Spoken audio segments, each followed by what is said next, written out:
அவங்க அப்பா டிஆர் பாலு இல்லைன்னா, டிஆர் பாலு கொள்ளையடிக்காத பணம் இல்லை என்றால் டிஆர்பி ராஜா யாரு?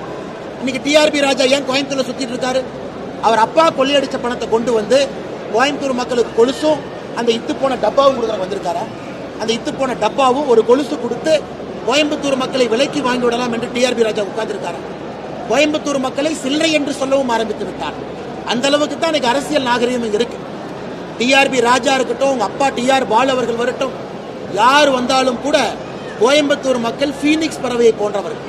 சுயமாக வேறு வேறு ஊரிலிருந்து வந்து இந்த மண்ணில தொழில் தொடங்கி இந்தியாவினுடைய முக்கியமான நகரமாக இந்த மக்கள் மாட்டியிருக்கிறார்கள்.